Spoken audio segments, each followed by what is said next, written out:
Setelah rumahnya selesai dibangun dan siap untuk ditempati, Jenar menemui kenyataan bahwa rumah itu berdiri di atas tanah yang terkutuk.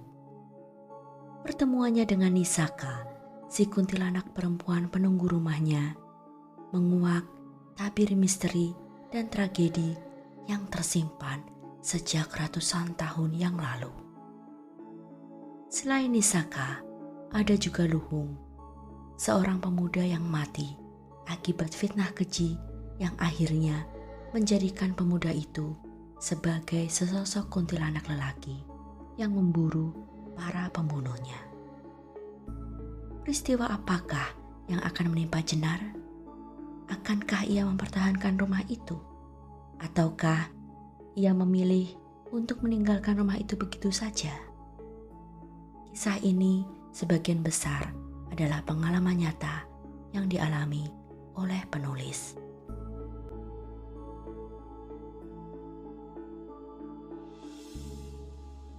Bagian kedua, kulit ular. Matahari sudah tinggi saat Jenar membuka mata. Tubuhnya terasa kaku dan sakit. Rasa lapar mengoyak lambungnya. Ia meraih ke dalam tas. Masih ada sebungkus roti pisang yang dibelinya semalam di terminal Bungurasi. Rasanya masih lumayan enak, meski bentuknya sudah gepeng seperti sebuah sepatu butut. Diteguknya air mineral yang masih tersisa sepertiga botol tanggung. Lumayan untuk mendorong roti itu melewati kerongkongannya. Dibukanya pintu kamar yang langsung berhadapan dengan taman kering di dalam rumah. Sinar matahari langsung menghujam kepala dari atapnya yang terbuka. Ia bisa melihat dahan dan daun mangga yang menjulur dari pohonnya yang tumbuh di depan rumah. Dengan terhuyung, Jenar menyelipkan kedua telapak kakinya ke dalam sepasang sandal jepit butut yang teronggok di depan pintu kamar. Ia melangkah ke depan, membuka pintu garasi lebar-lebar agar udara segar dari persawahan mengalir masuk, menggantikan rasa pengap dan bau apek di rumah ini.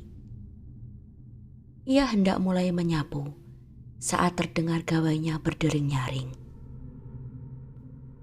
"Sudah bangun, Dok?" sapa ibunya di seberang sana.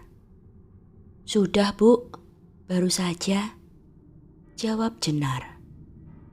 Ibunya memang sudah tahu kebiasaan Jenar yang selalu bangun tidur menjelang siang setiap pulang dari Surabaya. "Kapan kamu kemari?" "Besok agak sore, Bu, setelah Mayang pulang dari sekolah. Hari ini bersih-bersih dulu dan rembukan dengan Mas Amang. Kira-kira material apa yang perlu aku sediakan sebelum para tukang datang?" "Oh, ya wes. Kamu sudah makan? Jangan lupa makan. Kamu sering lupa makan kalau sudah sibuk mengerjakan sesuatu." "Enggih, Bu. Tadi sudah sarapan kok. Nanti siang aku beli sesuatu di warung nasi Padang saja," jawab Jenar. "Ya wes, hati-hati ya." "Nggih, Bu." Ibu menutup telepon setelah Jenar menjawab salamnya. Mayang, anak gadis Jenar, bersekolah di sebuah SMK di pusat kota. Tapi Jenar menyuruhnya untuk indekos saja. Jarak tempat indekosnya hanya sekitar 10 km dari rumah mereka. Teringat percakapan mereka yang terjadi lebih dari setahun yang lalu saat Jenar bersikeras memaksa Mayang untuk pindah ke Surabaya, tempat Jenar membuka usaha. "Ayo kamu pindah saja ke Surabaya, tinggal bersama ibu," bujuk Jenar dengan halus. Namun seperti yang sudah-sudah, Mayang pun selalu menolaknya. "Enggak, Bu, aku mau bersekolah di sini saja." "Tapi enggak ada yang menemanimu tinggal di rumah ini, Nduk. Bahaya," sergah Jenar. "Aku gak takut, Bu. Aku bisa mengurus diriku sendiri. Ibu gak usah khawatir." "Bagaimana Ibu gak bisa khawatir? Rumah ini jauh dari mana-mana, jauh dari para tetangga. Nanti kalau semisal ada orang yang berniat buruk datang saat kamu berada sendirian di rumah, bagaimana?" Mayang diam dan menunduk. Matanya berkaca-kaca, membuat Jenar tak tega. Akhirnya, Jenar pun mengizinkan Mayang untuk tetap tinggal di kota mereka dengan satu syarat. Dia harus indekos dan tidak boleh datang ke rumah mereka sendirian. Dia hanya akan pulang ke rumah saat Jenar kembali dari Surabaya. Nanti sore sepulang sekolah, Mayang akan pulang ke rumah ini. Anak lelaki Jenar yang bernama Raka tinggal bersama keluarga mantan suami Jenar dan istri barunya sejak beberapa tahun yang lalu. Bahkan sebelum mereka resmi bercerai. Ya, Jenar menceraikan suaminya karena lelaki itu sudah tinggal serumah dengan perempuan lain. Mulanya Raka berada di bawah pengasuhan ibu Jenar saat Jenar bekerja di Surabaya. Namun, mantan suami Jenar menculik bocah itu dari sekolah dan membawanya tinggal bersama keluarga barunya. Tak ingin berselisih dengan mereka, akhirnya Jenar pun merelakan Raka tinggal di sana. Dengan syarat, Raka akan tinggal di rumah Jenar saat Jenar sedang berada di rumahnya. Jenar melamun mengenang masa lalunya sambil menyapu seisi rumah. Cuaca siang ini lumayan cerah, meski tanah di depan rumah masih becek sisa banjir semalam. Jenar sudah selesai menyapu dalam rumah. Ia menemukan sehelai kulit ular yang sudah lapuk di dalam lemari di bawah televisi.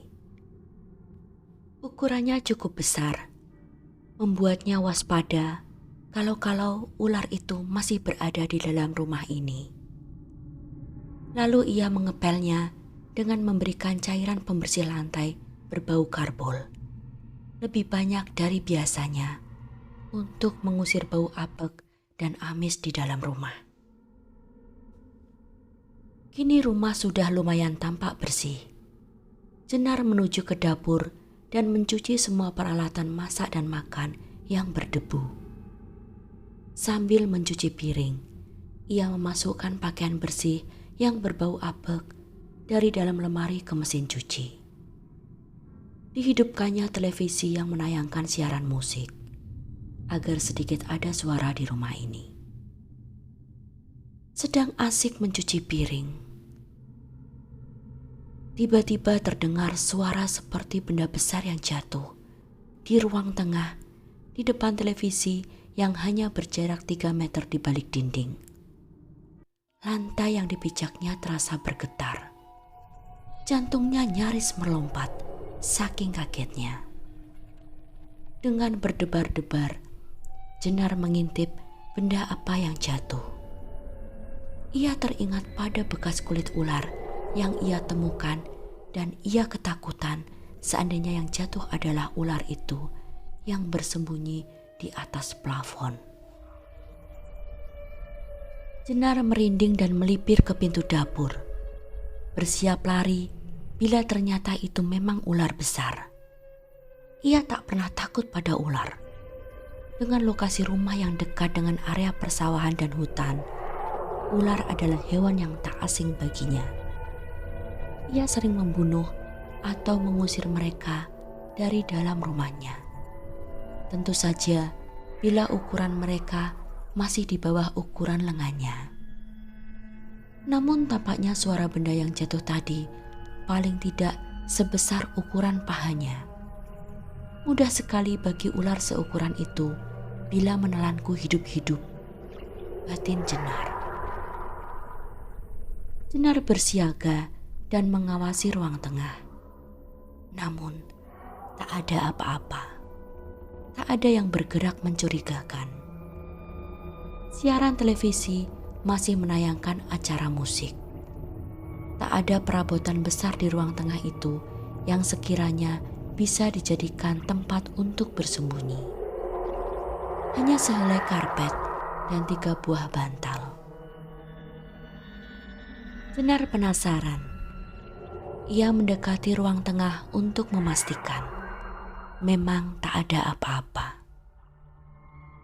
Detak jantungnya kembali ke ritme normal, meski ia masih sedikit ketakutan. Selesai mencuci piring, ia memeriksa gawainya. Mayang mengiriminya pesan bahwa gadis itu akan sampai di rumah sekitar pukul 5 sore. Jenar terlalu lapar bila harus menunggunya hingga sore.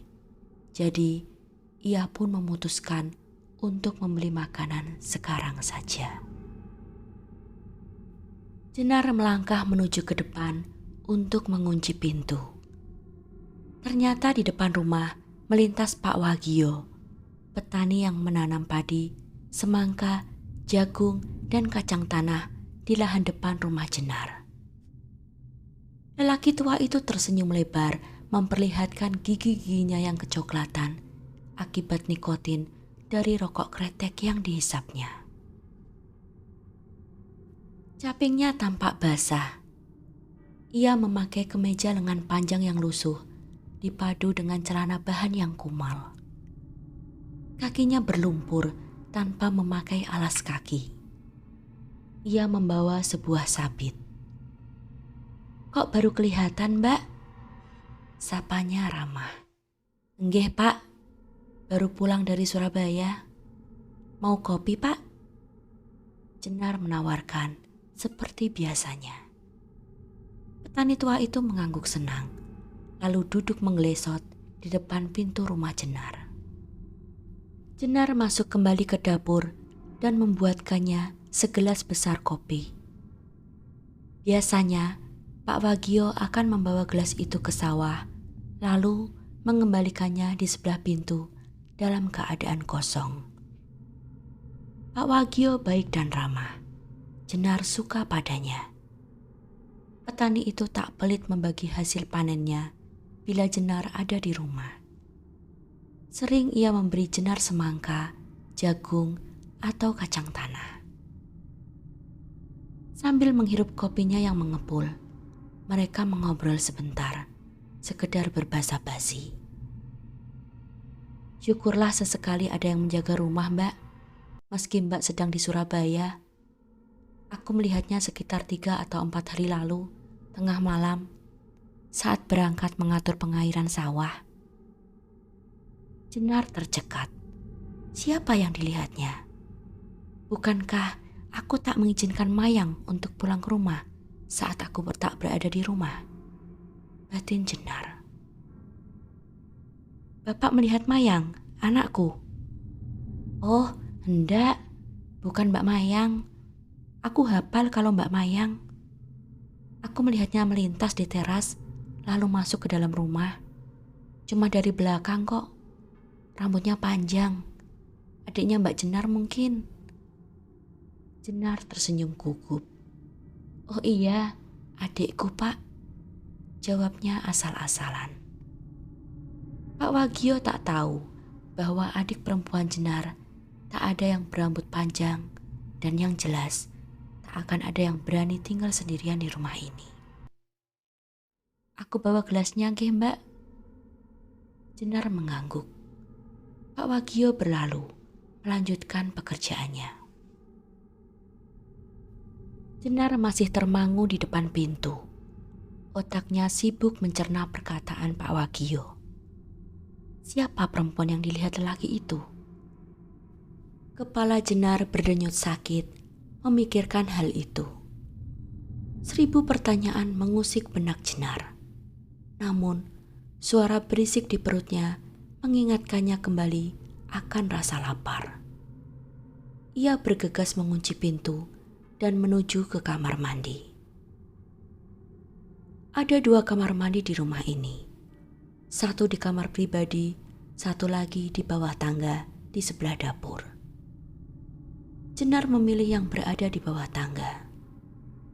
Dinyalakannya shower air dingin karena cuaca di luar sangat panas dan tubuhnya berkeringat. Diusapkannya sampo di kulit kepala dan sepanjang rambutnya. Lalu perlahan dipijatnya kulit kepalanya agar sedikit hilang rasa peningnya. Jenar memejamkan mata, menikmati guyuran air sambil menyabuni sekujur tubuhnya.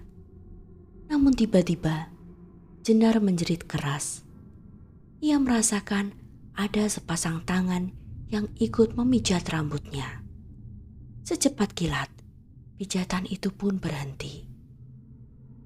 Dengan gemetar ketakutan, Jenar menyambar handuk dan membuka pintu kamar mandi hingga terbanting keras. Segera ia berpakaian, lalu menyambar tas dan kunci motornya. Dikuncinya pintu dengan tergesa-gesa dan memacu sepeda motornya bagai kesetanan. Tak dipedulikannya tatapan orang-orang perumahan yang menatapnya heran karena mengebut di jalanan berlubang. Sesampainya di jalan raya, barulah ia memelankan laju sepeda motornya. Di warung nasi Padang, Jenar menyantap makanannya dengan malas. Selera makannya sudah lenyap. Ia bimbang antara kembali ke rumah atau menunggu Mayang pulang sekolah dan menghabiskan waktu dengan berbelanja saja. Namun ia ingat, Mayang suka sekali diajak berbelanja kebutuhan sehari-hari di supermarket. Jadi, niat itu pun urung. Lebih baik kami berbelanja berdua saja nanti malam selepas maghrib, batin Jenar. Akhirnya, Jenar memutuskan untuk mampir dulu ke toko material milik Mas Amang untuk menanyakan tentang tukang yang akan merenovasi rumahnya. Lewat percakapan mereka 2 minggu yang lalu, Mas Amang berjanji akan mencarikannya untuk Jenar. Jenar memarkir sepeda motornya di tepi jalan di depan toko. Mas Amang dan istrinya menyambutnya dengan senyuman lebar. Jenar adalah pelanggan mereka sejak pertama kali membangun rumahnya dan selalu membayar lunas. Tidak seperti kebanyakan pelanggan lainnya yang lebih suka berhutang. "Bagaimana kabarnya, Mbak?" tanya Mas Amang. Jenar menyalami pasangan suami istri itu. Setelah saling menanyakan kabar, Jenar membahas tujuannya datang ke toko itu. "Mereka akan mulai kerja hari Senin, Mbak. 6 orang, sesuai permintaanmu." Lalu tiba-tiba saja, istri Mas Amang menyela. "Aku heran, kenapa kok kamu berani sekali tinggal di Jatipati, Mbak?" "Memangnya kenapa, Mbak?" tanya Jenar sambil tertawa. "Di situ kan angker, ada 2 buah punden, tempat orang-orang mencari pesugihan. Letaknya di atas rumahmu dan di hutan tepi pantai." Jenar melirik Mas Amang. Lelaki itu hanya tersenyum sambil menulis nota. Jenar pun tersenyum kepada istri Mas Amang. Tak berminat untuk menanyakan lebih jauh lagi. Setelah membayar untuk pembelian pasir, semen dan batu bata, Jenar pun meninggalkan toko Mas Amang. Semakin dekat perjalanan menuju ke rumah, jantung Jenar semakin berdebar tak karuan. Ia membayangkan hal apa lagi yang akan terjadi padanya di rumah itu. Di depan pintu rumah, dilihatnya sebuah gelas kopi kosong, hanya tersisa empasnya. Jenar melayangkan pandang ke arah sawah. Pak Wagio masih sibuk melakukan pekerjaannya. Sepertinya petani itu sedang mencangkul parit.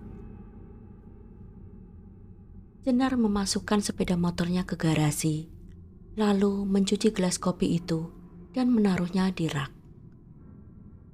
Dinyalakannya televisi, lalu diambilnya sebuah novel. Ia duduk di atas karpet dengan pintu depan yang terbuka. Mendadak, ada rasa panas yang melintas di belakang punggungnya. Tubuhnya mengejang, menahan panas. Jenar mencoba melirik ke belakang. Tak ada siapapun. Rasa panas itu merayapi punggungnya. Jenar mulai panik. Tepat di saat Jenar ingin berlari, terdengar suara Pak Wagio memanggilnya di pintu depan. Rasa panas itu seketika langsung menghilang begitu saja. Namun terdengar tawa lirih seorang perempuan dari arah kamar. Setengah berlari, Jenar menuju ke pintu depan. "Ini gelas kopinya, Mbak. Dan ini ada sedikit jagung untuk Mbak dan Mbak Mayang." Pak Wagio mengangsurkan lengannya. Gelas kopi di tangan kanan dan sebuah kantong plastik besar berisi jagung yang masih terbungkus kulit. Jenar menerimanya dengan tangan gemetar dan memaksakan senyum saat mengucapkan terima kasih kepadanya. "Lalu, gelas kopi bekas siapa yang baru saja kucuci?" tanya Jenar dalam hati. Jenar membawa gelas kotor dan jagung itu ke dapur. Dinyalakannya kompor dan menjerang air untuk merebus jagung itu. Saat ia sedang mencuci jagung yang sudah terkupas, tiba-tiba sontak Jenar berbalik ke arah rak piring. Ada benda yang jatuh, pecah berserakan. Gelas kopi yang sudah dicucinya. Kesabaran Jenar pun mulai hilang. "Diam!" teriak Jenar bagai kesetanan. "Kalau kau terus menggangguku, kuusir kau." Tiba-tiba saja terdengar petir menggelegar.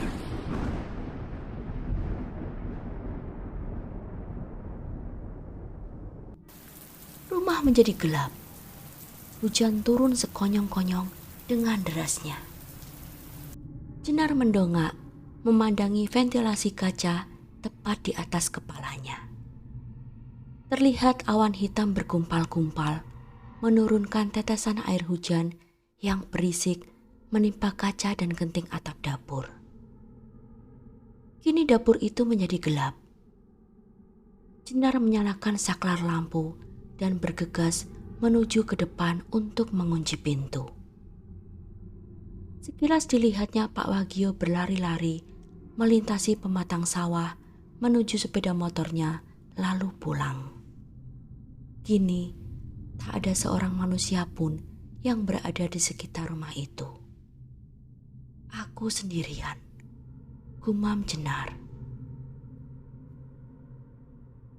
Diliriknya jam dinding, masih pukul 5 sore. Mayang akan tiba di rumah sekitar setengah jam lagi bila tak ada aral melintang. Namun Jenar tak tega bila Mayang harus menembus hujan deras untuk pulang ke rumah. Jenar mengirimkan pesan padanya, menyarankan untuk menunggu di sekolah atau di tempat indekosnya dulu bila hujan belum juga reda. Dinyalakannya satu persatu lampu di rumah ini sambil berdoa agar tak terjadi korsleting lagi. Jenar tak berani menyalakan televisi.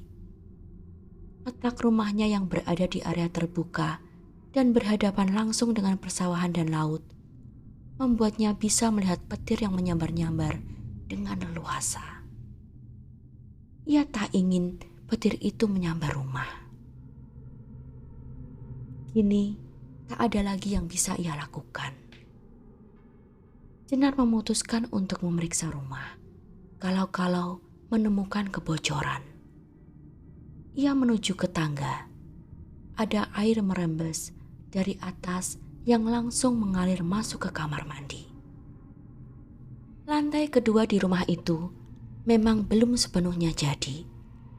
Itu sebabnya bagian atas tangga masih ditutup dengan kayu dan triplek. Rencananya, semua kamar tidur akan Jenar pindahkan ke lantai 2. Dapur, ruang tengah, dan ruang tamu aman dari kebocoran karena atapnya sudah didak semen. Jenar menuju ke kamar tidur, kamar satu-satunya di rumah ini. Sebenarnya, pada awal dibangun, ia membuat 2 buah kamar. Namun karena Jenar dan Mayang selalu tidur berdua, maka kamar yang lebih kecil pun dijebol, lalu disatukan dengan ruang tengah agar lebih luas. Kamar tidur itu berisi tempat tidur ukuran besar yang rendah, sebuah lemari pakaian besar, dan sebuah bufet kecil untuk meletakkan televisi. Di atas kamar ini masih beratap plafon dan genting. Karena terakhir kali Jenar libur, tak cukup waktu untuk membongkarnya dan menggantinya dengan dak semen.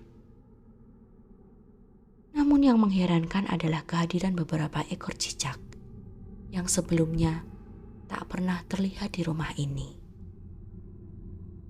Di pojok kamar, tepat di atas tempat tidur di bagian kepala, ada plafon yang seperti berjamur, tapi tidak bocor. Perasaan Jenar menjadi tidak enak. Dibukanya pintu kamar lebar-lebar agar mendapatkan sirkulasi dari luar. Selama ini, kamar ini memang selalu tertutup karena menggunakan AC. Jenar menuju ke kamar mandi yang terletak di dalam kamar tidur. Atap kamar mandi ini tanpa plafon. Ia sudah meminta tukang untuk menjebol plafonnya, agar saat siang hari sinar matahari bisa langsung masuk ke kamar mandi, menembus genteng kaca. Entah mengapa, saat memasuki kamar mandi ini, tiba-tiba saja bulu kuduknya berdiri. Ada sebuah cermin berukuran setengah badan yang tergantung di dinding seberang pintu kamar mandi. Cermin itu agak buram. Jenar meraih shower dan menyemprot cermin itu agar sedikit bersih. Setelah dirasa cukup, dimatikannya aliran air dari shower dan dipandanginya air yang masih menempel di cermin. Jenar menjerit keras saat petir menyambar di atas rumah.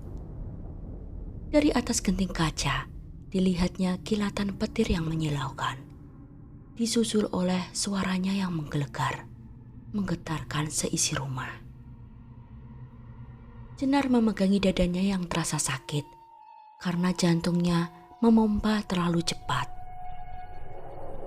Saat cahaya petir itu hilang dan kamar mandi kembali meredup, terlihat sesosok bayangan di permukaan cermin yang masih basah.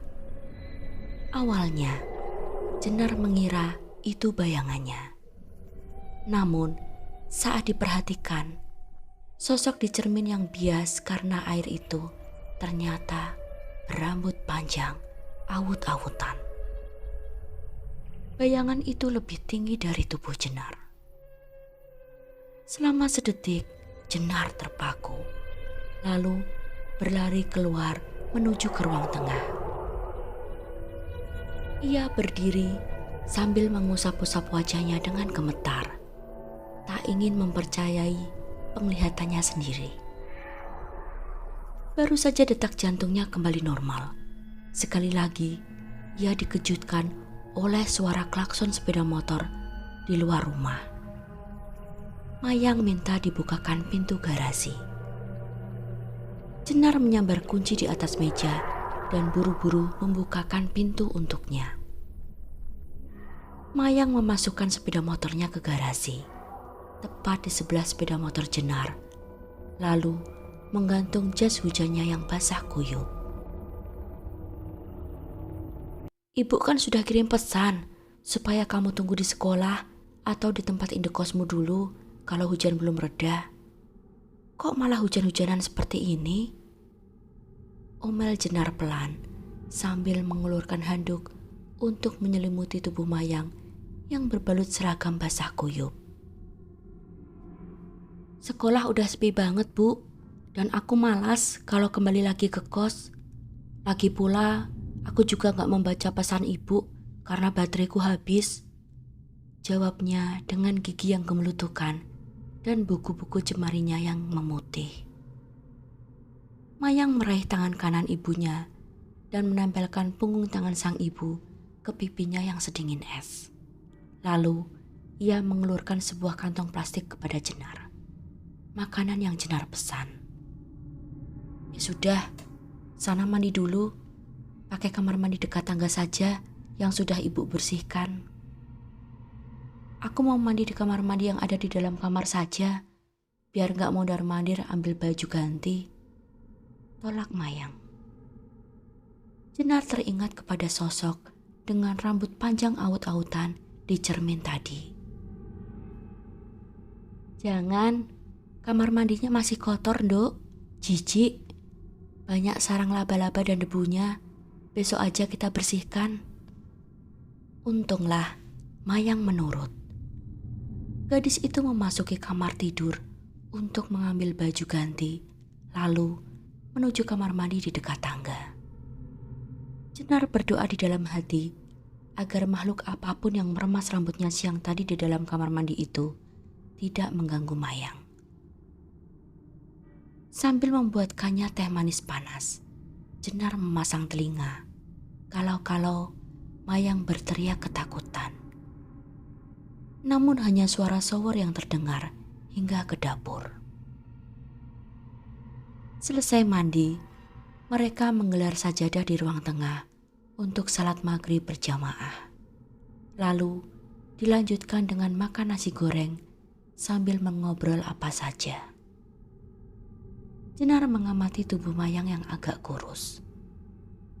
Kamu kenapa kok sekarang kurus? Banyak praktek lapangan, Bu. Pulang sore terus. Aku capek sekali. Mayang makan dengan lahap. Jenar senang melihatnya. Selama ia bekerja di Surabaya, setiap hari mereka saling mengobrol via telepon. Mayang tak terlalu suka video call. Baru sekarang Jenar bisa melihat perubahan tubuh Mayang. Namun demikian, sekarang ia tampak sangat dewasa. Hujan mulai mereda dan Jenar bersyukur listrik di rumahnya masih menyala. Ia berani menyalakan televisi dan mereka pun menonton siaran berita. Samar terdengar debur ombak di kejauhan. Pantai memang hanya sejarak 200 meter di depan rumah itu. Tampaknya malam ini gelombangnya cukup besar hingga mereka bisa mendengarnya sampai ke rumah. Selain itu, juga terdengar suara kodok dan jangkrik yang bersaut-sautan dari area persawahan. Dari arah kamar terdengar suara cicak berkali-kali, cukup keras. Mayang menoleh kepada sang ibu. Suara cicak itu, Bu. Di rumah ini sekarang ada cicak? Tanyanya keheranan. Iya, jawab Jenar biasa saja. Matanya tetap menatap ke layar televisi.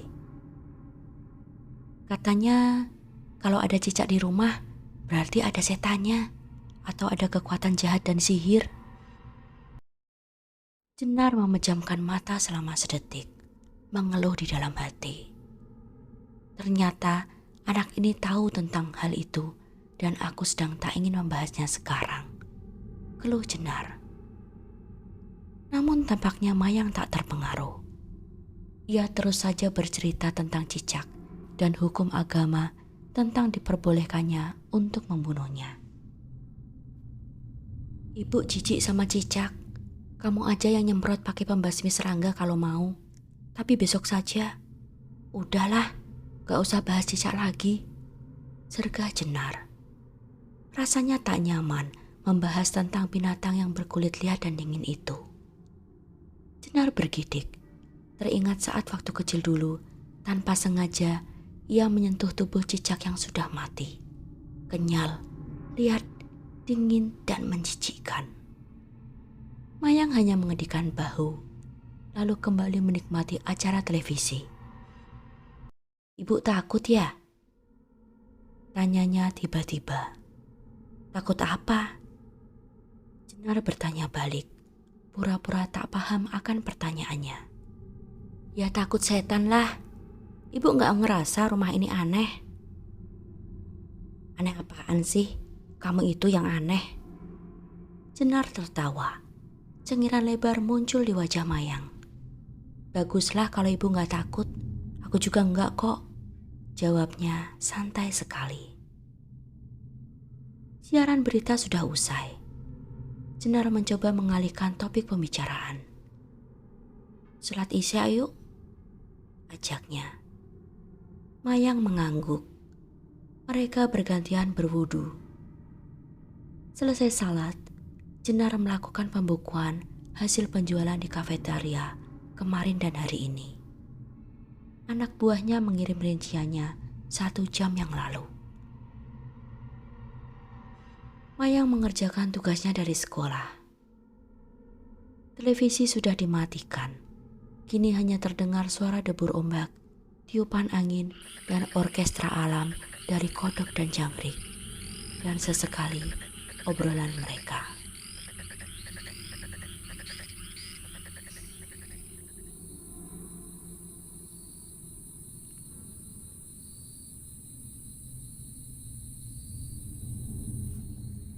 Kisah ini akan dilanjutkan ke bagian ketiga.